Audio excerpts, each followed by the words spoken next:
So, this happened to me and my parents many years ago. Some of this is from my own personal memories, but also a lot of it is from my mom that she's told me about over the years. We lived in the UK at the time, and I was still a young child, about 8 years or so, just about to turn 9. My parents were religious at the time, but never really devoted themselves to a church. I didn't really remember ever going to church, but we did pray over our meals, or when we needed guidance, or when they would read from the Bible to me, which I think is why they were so lured in at the time, as they didn't have a church they belonged to, so they didn't have anything really holding them back. We had a knock on the door, and I remember answering it with my mom, and there was a little old lady there with a basket of stuff. She started talking to my mom about if they were religious, or if they needed a home and things like that. Then, my dad came over and they were all talking. I remembered they invited her in, and she gave them pamphlets and gave me a small goodie bag that had a folded up coloring page of a stained glass window with some kind of scripture under it, a few crayons, and a single piece of chocolate.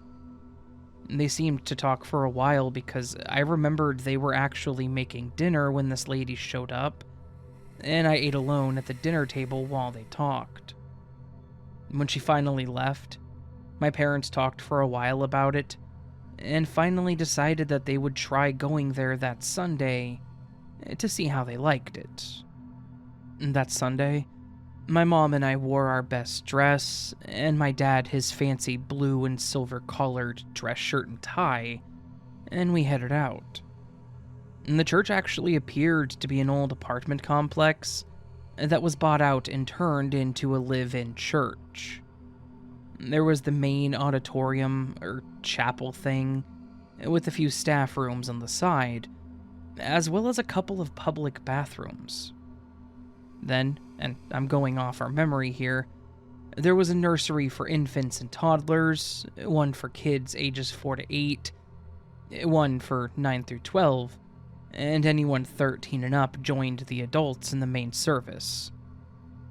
There was a reason for this that I'll explain later on, though. So I was put in what they called the kids' jam, while my parents went to the main service. Also, my mom explained that when we first arrived, since we were new, they immediately asked us who they were recommended by. She remembered this because it's normal for churches to get new members from anywhere without being invited. However, and she didn't think about this until later on, there were no walk-ins. If you were there, it's because you were invited, which should have been a red flag there. Anyways, the kids' room seemed normal to me at the time. It was colorful and had a few toys, but they were labeled boys and girls.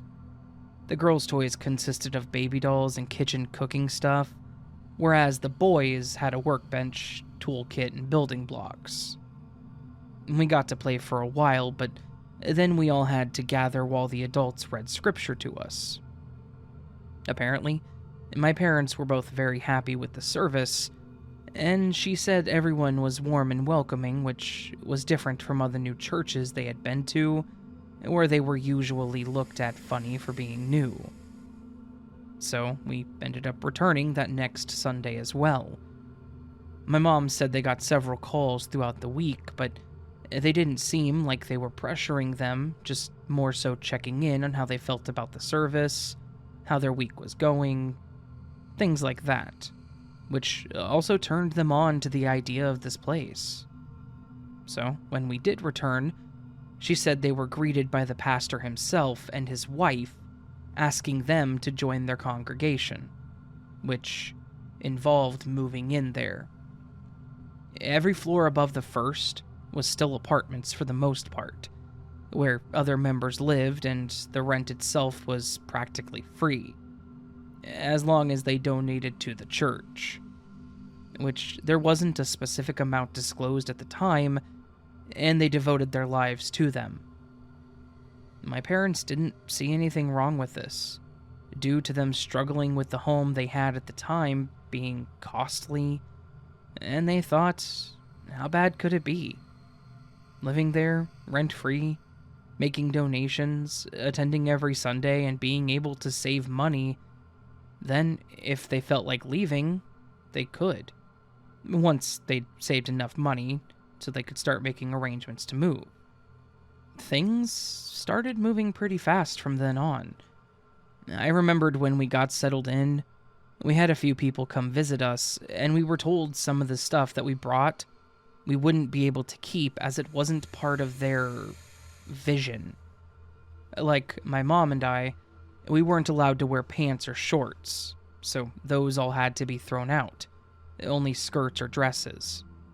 Men were allowed pants and shorts, but only on special occasions. Any toy that was not part of their vision or part of a woman's life, I was not allowed to have, which included my Barbie car and fake makeup kits. Then, we also had to get rid of most of our movies if they weren't approved by the pastor. We were allowed to keep our TV because they did have some kind of programming they pushed that were allowed, and I'm still unsure how they managed that.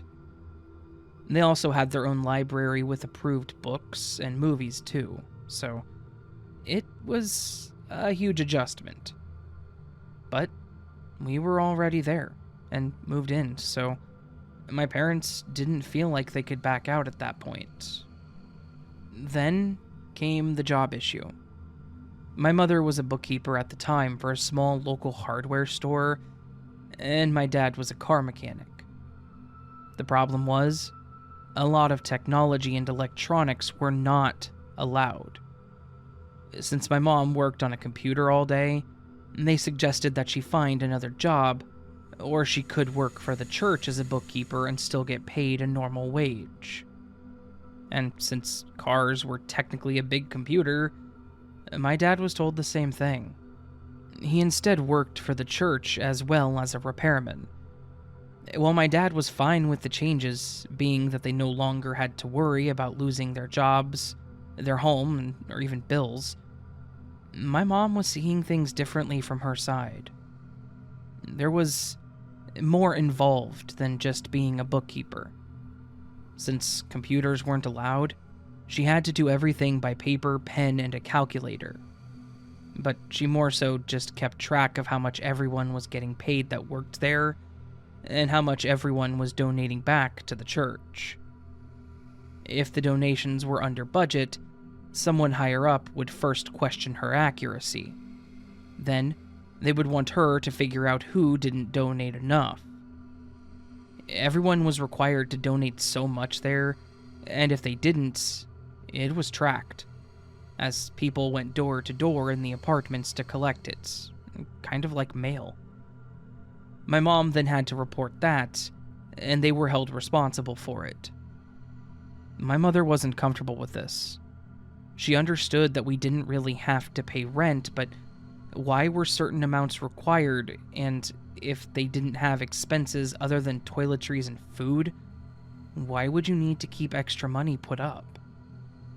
Then she learned from one of the other girls there that the people that were under would have to pay up with either money, which they typically didn't have, or would claim they didn't have, or you'd have to pay with other collateral, which included property and children. Yeah, it was possible that your kids would be taken away if you were short donating. As for what happened to those kids, we still have no idea as we never saw them around. Things only got worse over the years. It became blatantly obvious what our lives would entail. My mother was nothing more than a moneymaker for the church, the best they ever had, they said. She had to be subservient to my father, making sure she was home before him with a clean house, dinner made, the works. All the while, behind closed doors, telling him this isn't a good place and that she was worried. My father, on the other hand, loved it. The building was in decent condition, and a lot of the men worked on stuff there, so he never worked a full 8-hour day. He got to sit in a back office most days, waiting for someone to put in a request. If anyone gave him any trouble, he would report it, and they again would be dealt with in a manner that we never knew about. Then he got to come home and then not lift a damn finger while my mom stressed to make sure everything was right. He tried to calm my mom many times, tell her things like it would be okay as long as we followed the vision. I became distant with my father, as nothing I did seemed to interest him or was worthy of his time. I noticed he actually started favoring a young boy that he was teaching in his job. He talked about him all the time to my mother, about what he did, what was memorable, but when my mom brought up how well I did on a test, it hardly got more than, cool. School wasn't the best for me either. Of course, I was homeschooled in a way. One of the floors became the school. Boys and girls separated, of course. We were taught the minimums, like basic math and English. We read from the Bible, and then we had our role classes, which involved our gender-specific courses, such as cooking and cleaning for the girls. When I got older, and started attending the 9th through the 12th grades, and Sunday sessions, there were more classes added, such as how to take care of a baby, and clothes making, sewing classes.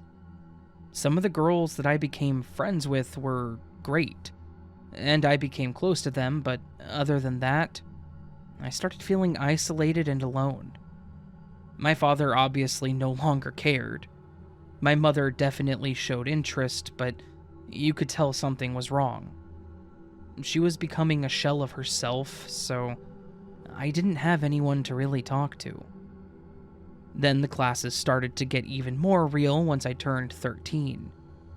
I was now to join the adults in main service, and the classes also involved more adult-oriented topics, including choosing a career so I could prepare for the classes that I would need, as well as the birds and the bees. Since I'd been there at a young age, it wasn't really something that I heard or talked about with anyone, so to hear this the first time in class was awkward for me. Not to mention, my parents didn't exactly get a syllabus or a warning beforehand, so when my mom asked me what we learned, she was shocked. Their teaching was pretty cut and dry and suggestive. They basically explained that we're put here to be the womb for our husband and the earth, and therefore we should be thankful when we are chosen by a man, and so forth. However, my mother would also learn that that did not mean there would be a one and only. While the members were devoted to one man or woman, the pastor was devoted to any woman he wanted. And the last that she knew of, he had 9 wives at the time. And if he chose you, then you would now be devoted to him and your husband gets a chance at another wife. Not only did my mom work with several of his wives, she was also invited to be his 10th. She ended up telling my dad about this, and his only response was pretty much, do as you're told, I can find someone else. I know this broke my mom's heart as well, knowing that he didn't even want to fight for her, but she didn't want to become just another number either. At this point, my mother was already trying to find a way out, but it really cemented in her when I joined the first adult service. They always announced to the young boys and girls that are joining, but the looks and conversations with me at that point became weird. I had boys my age, up to my dad's age, approaching me, congratulating me and telling me how beautiful I was, and how much I would make a great wife and great kids. And this made both myself and my mom uncomfortable. Sometime around when this happened, my mom talked to one of the wives about all this, about becoming a wife in my future. She said she needed more time to think about it, and the wife said that that was fine, because we had to have a ceremony anyways for the marriage and the coming of age. So, she was told she had about a week to think it over. But it was also heavily hinted at that she did not have a choice. So my mom asked about the coming of age ceremony.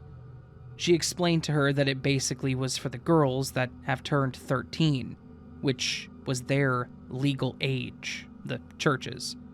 And this meant that they needed to become a submissive wife, and that included having children. Her well-being was one thing, but she didn't want to subject me to any more than what I had already witnessed.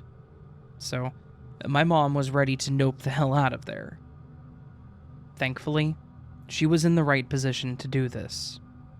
By this time, being selected by the pastor and all, she was very highly regarded and trusted by the pastor and his wives, so she had access to the church's money and was able to leave the premises, unlike most people.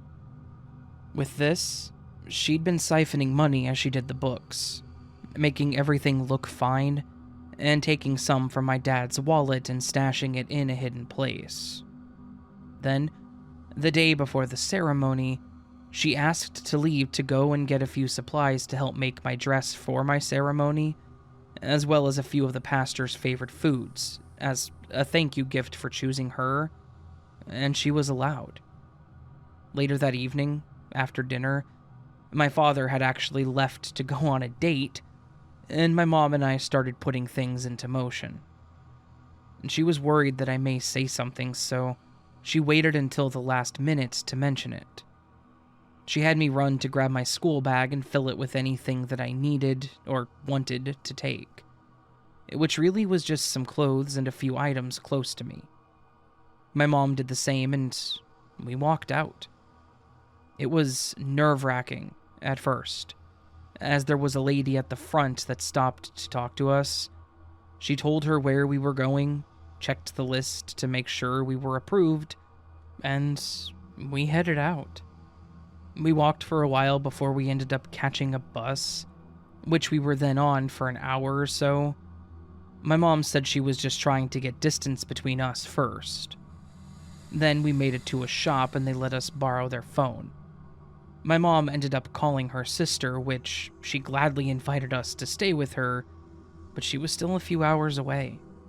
With a lot of looking over our shoulders, though, we finally made it. There was a lot of hugging and crying, and my mom was trying to explain everything to my aunt, as she hadn't talked to her since we had moved there. We basically planned to hide out there until my mom could figure out what to do next, but unfortunately we ran out of time. My father managed to get a hold of a phone and called my aunt looking for us. I remember being scared, and my mom telling me to be quiet, as my aunt was calm and collected the whole time. He asked if we were there, of course, or if she had heard from us, to which she said she hadn't for years. And then she started asking how he was, and if we were okay. He seemed to get more assertive in questioning her, but she didn't let it get to her. However, for her safety as well as ours, we made the decision to leave. She made it a lot easier for us, though, and actually bought us plane tickets to Canada. We called her from the hotel that we stayed in, and from there we lived free. It definitely wasn't easy, though. To say we were paranoid for a while, well, that's an understatement. We both cut and dyed our hair, and my mom went by her maiden name, and she actually helped me in changing my legal name as well, hoping to at least spot down the process of anyone trying to find us. My mom found someone new a few years after moving to Canada. He's not religious too, and He's been super sweet and supportive of both of us.